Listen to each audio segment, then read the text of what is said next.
Exit poll പൂർണ്ണമായും വിശ്വസിക്കാൻ പറ്റുന്നതല്ല. 2004 തെരഞ്ഞെടുപ്പിൽ സ്വാഭാവികമായും AB വാജ്പേയിയുടെ ഒരു തുടർ ഗവൺമെൻറ് ഉണ്ടാകുമെന്ന് അതിശക്തമായ ഒരു പ്രചരണം നമ്മുടെ നാട്ടിലുണ്ടായിരുന്നു. എക്സിറ്റ് പോളും ആ ദിശയിൽ പ്രചരിപ്പിച്ചു. പക്ഷേ തെരഞ്ഞെടുപ്പിന് ശേഷം ഒന്നാം UPA ഗവൺമെൻറ് അധികാരത്തിൽ വന്നത് നമ്മൾ കണ്ടതാണ്. 2014 2019 തെരഞ്ഞെടുപ്പിൽ BJPക്ക് അനുകൂലമായൊരു വികാരം ഉണ്ടായിരുന്നു. പ്രത്യേകിച്ച് മോഡിക്ക് അനുകൂലമായിട്ടുള്ളൊരു തരംഗം ഉണ്ടായിരുന്നു. ആ തരംഗം ഈ തെരഞ്ഞെടുപ്പിലില്ല. ഇല്ലെന്ന് മാത്രമല്ല, തണുത്ത പ്രതികരണമായിരുന്നു പല സ്ഥലത്തും ഉണ്ടായിരുന്നത്. ഈ കഴിഞ്ഞ 5 വർഷം ഏറ്റവും ശക്തമായിട്ടുള്ള പ്രക്ഷോഭത്തിൻ്റെ കാലഘട്ടം കൂടിയായിരുന്നു. പ്രത്യേകിച്ച് കൃഷിക്കാരുടെയും തൊഴിലാളികളുടെയും സംഘടിതമായ പ്രക്ഷോഭം. ഒരു വർഷം നീണ്ടു നിന്ന കൃഷിക്കാരുടെ സമരത്തിൻ്റെ ഭാഗമായി 700ഓളം കൃഷിക്കാരാണ് രക്തസാക്ഷികളാകേണ്ടി വന്നിട്ടുള്ളത്. ജീവിതം ദുസ്സഹമായിരുന്നു.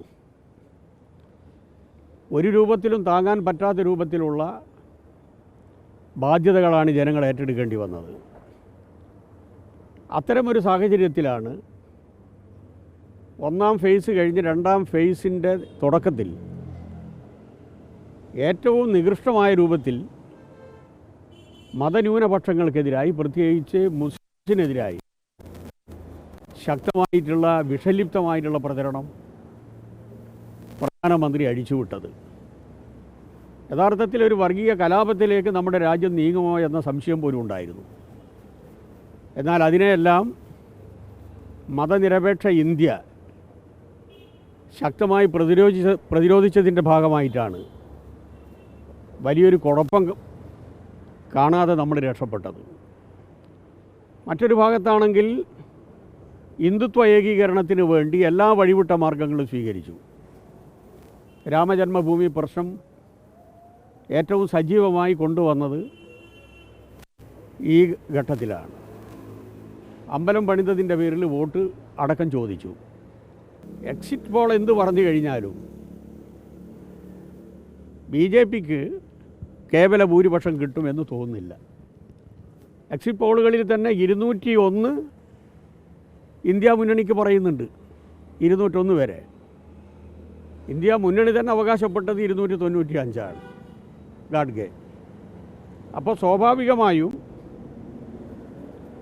BJP വീണ്ടും അധികാരത്തിൽ വരും ഈ പറഞ്ഞ കാരണങ്ങളാൽ എന്ന് എക്സിറ്റ് പോളിൻ്റെ അടിസ്ഥാനത്തിൽ വിശ്വസിക്കാൻ സാധിക്കില്ല. ഇന്ത്യ രാജ്യത്ത് ആദ്യത്തെ സംസ്ഥാനമായിരിക്കും എല്ലാ സീറ്റും ഇന്ത്യ മുന്നണിക്ക് സംഭാവന ചെയ്യുന്ന കേരളം.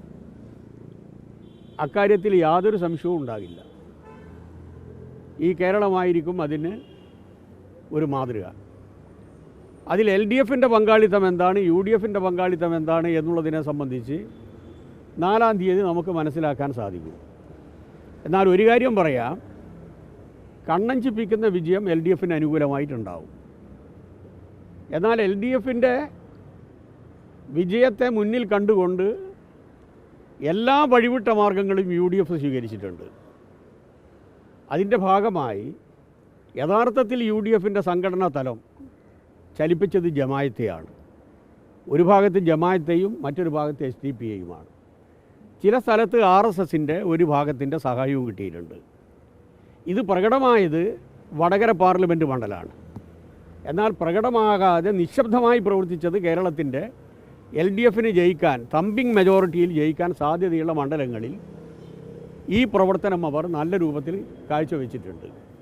ഇതൊക്കെയാണെങ്കിലും കണ്ണഞ്ചിപ്പിക്കുന്ന വിജയം LDFന് അനുകൂലമായിട്ടുണ്ടാവും.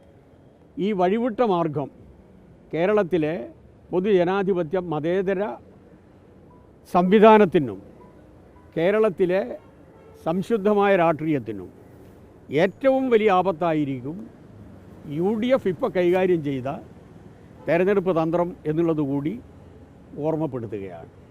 ഈ വഴികളെല്ലാം അവർ സ്വീകരിക്കുമെന്നുള്ളത് കൊണ്ട് തന്നെ LDFിൻ്റെ സംഘടനാ പ്രവർത്തനം ഏറ്റവും ഐക്യത്തോടുകൂടി മുന്നോട്ട് പോവുകയും ഏറ്റവും നല്ല സ്ഥാനാർത്ഥികളെ നിർത്തുകയും ചെയ്തതിൻ്റെ ഭാഗമായി നല്ല സ്വീകാര്യതയാണ് കാണാൻ കഴിഞ്ഞത്.